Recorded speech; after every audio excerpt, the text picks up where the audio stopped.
A large building is burning in flames while a firefighter named Han jumps out from the building, trying to save a civilian's life. His robe is burned by the raging heat, causing him to fall quickly onto the ground without landing on the safety cushion. His entire life flashes before his eyes, but surprisingly, the man is able to wake up after saving the little girl from being killed. He gets up and rushes towards the girl's family, trying to see if the victim is hurt, but no matter how hard he talks, no one seems to be responding. Suddenly, he hears a voice calling his name from afar and sees two people in suits smiling towards him amidst the chaos. Han tries telling them to step away from the falling debris, but soon notices the firefighters trying to save a man who looks exactly like the main character himself. The woman named Chun tells Han that he's a paragon before he died, and they're here to assist him through the 7 trials of judgments. The other guardian called Mag tells him that their leader is waiting for them before the gates towards the trials, and they have to go there right now. Han has trouble taking all this information in, and slowly walks away while looking at his comrades mourning over his dead body. He screams that he can't die right now as he wants to see his mother, but the man's body began levitating in the air towards the giant portal. Han continues shouting about seeing his mother, while the guardians are touched that he's so caring towards his parent even after death. They arrive in a different dimension where thousands of people are heading towards the gates of judgment, and Han meets the guardian leader called Rim, who's helped 47 souls to reincarnate in the past century. When the leader congratulates Han for being a paragon, the man looks away and declines, stating that he's not a good person at all. They enter through the gates of judgment, but are teleported to a nightmarish place full of lava called the Mountain of Murder. Mac is shocked to see their location and immediately questions Han if he's killed someone in his life, but the man denies having ever done something so terrible. Rim explains that causing someone's death indirectly through inaction is also judged by the trials, which may be the reason why they're here. Han arrives on a stadium where large doors on the ground opens up, revealing a giant pit filled with lava. The people who are punished try desperately to climb out, but they continuously burn inside the sea of flames. The prosecutors begin the trial by accusing Han of not saving one of his colleagues when he had the chance to do so, which eventually led to the man's death. They demand that Han suffers inside the lava pit for 5 years in order to atone the sin of not saving his friend. Rim defends the man by requesting to closer examine on what really happened at the incident. Apparently, Han did try to desperately save his friend at the scene, but they couldn't move the stone that the firefighter was trapped under. After realizing the hopeless situation, his colleague told him to leave and save the other civilians instead. Because of Han's decision, he was able to save 8 people that night. Rim argues that the man's heroism should be taken into consideration when judging his decision to leave his friend behind. Seeing the man's bravery at helping others, the judge decides to exonerate him from the charges and allow him to pass on to the next trials. Although Han has won the first hearing, he's greatly affected by the reminder of his colleague's death. He demands to know why the Guardians are helping him, as he doesn't believe himself to be a paragon. It turns out that the Guardians have their own agendas, as they made a deal with the King of Hell who's called Yomra. If the 3 are able to help 49 souls to go through the trials and reincarnate within the century, they can also become humans as well. They eventually arrive at the trial of Indolence, where Chun explains all the labors that Han has completed. The man has never been lazy throughout his life and always helped others no matter where he went. This even means knocking over a beehive and subjecting his whole team to terrible stings, or rescuing some grumpy cat on the edge of a building and breaking the owner's Lamborghini with his head. The judge was so moved by Han's contributions that she orders the prosecutors to immediately build a statue in honor of the paragon. However, when she inquires about why the man wanted to live his life so fully, Han replied that the reason was simply for money. Upon hearing the man's answer, the judge quickly changes her verdict and tells the prosecutors to send Han into the punishment, where a giant machine chases after all the people guilty of indolence, crushing their bones and feeding them to the fishes. The Guardians try their best to help their defendant, and begs the goddess to look closer at the man's life. The reason Han worked so hard to make money was because he wanted to support his mother who was sick and his brother who wanted to go to law school. Han worked so hard that he often disregarded his own health, and his desire for money is therefore not due to selfishness. After realizing the man's true motivations, the goddess finds that Han is not guilty as he only wanted to help his family. The group quickly boards the boat that will take them to the next location, but before they can celebrate, they notice that they're being pursued by numerous monsters. The team unleashes their weapons and tries their best to defend against the creatures. They're able to defeat many of the enemies by cutting them into pieces, but the captain eventually gets knocked over the ship and barely hangs on. Mac is forced to defend the ship all by himself while giving his leader the chance to recover. In the final moment, Mac strikes a large stone pillar that causes the rocks to fall, finally saving them from the monster's pursuit.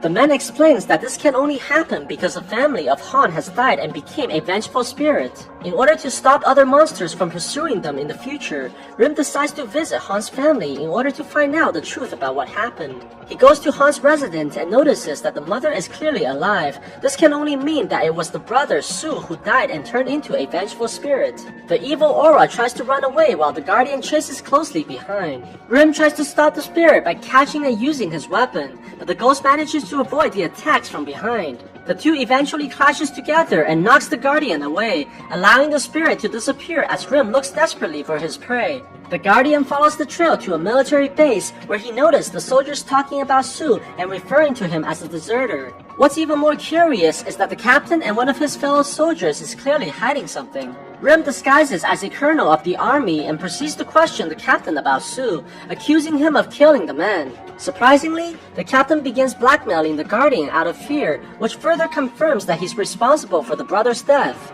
On the other side, Han is being questioned by the goddess of deceit and accused of writing numerous false wills and testaments for his colleague, which he failed to save earlier.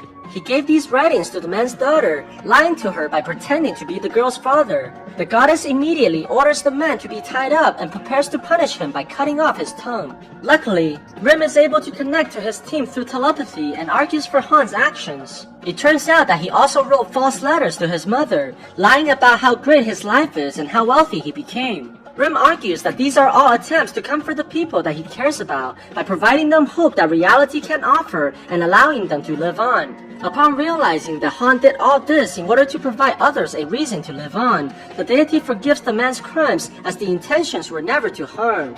After the trial, Rim lies to Han and tells him that his families are doing fine, but quickly informs the team about the truth regarding Han's brother. Rim goes back in time to see what really happened on the night of Su's death and realizes that his comrade Dawn shot the man by accident after switching off the safety.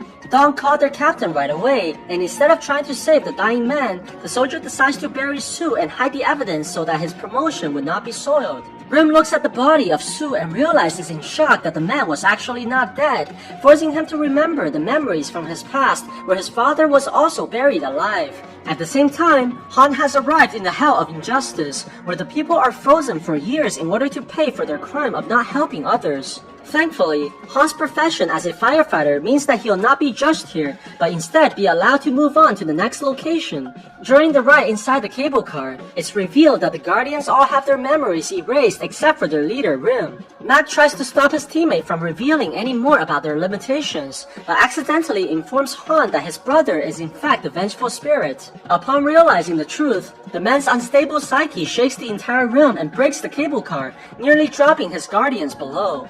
But Han is able to pull himself together in the last moment and offers to help his teammates. The three eventually arrives in the hell of betrayal, where a beautiful goddess judges the people who betray their loved ones by trapping them in a mirror and shattering the victims. Luckily, Han was a paragon in his lifetime and did not betray anyone, allowing him to move on safely from this location as well. At the same time, Rim is able to find the vengeful spirit in the nightclub where he's trying to kill one of the soldiers who buried him alive. The Guardian chases after Su right away, and they fight continuously in the air while flying through the city. Rim is able to capture the spirit by setting a trap and tying him onto the building using a magical rope. The Guardian tells the spirit that he needs to forgive his killers in order to be reborn, or else he'll be destroyed forever. But this only served to remind Su about how he was buried alive and betrayed by his best friends, causing him to scream in rage and break free by creating a massive shockwave.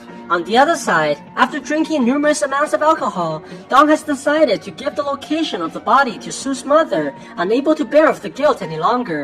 The woman opens the map and finally sees the location of his youngest son, while Su watches everything from behind his mother. The vengeful spirit goes to Rim and tells the Guardian that he has decided to forgive Dawn after seeing the soldier's guilt and how the location of the body was given to the mother. Su begs the Guardian to act like a medium so that he may talk to Dawn for the last time, promising that he'll go through the trials afterwards. The spirit talks through the man and tells the soldier that he forgives him and to not waste any more new tears on something from the past. Meanwhile, Han has reached the hell of violence and sees a giant hole in which he must jump in order to reach the trials. The man falls into the massive opening and crashes into a giant rock, but Mac is able to catch his teammate and land beside Han. However, Han slides towards the two and knocks them over by accident, causing them to free fall once again towards the bottom of the pit.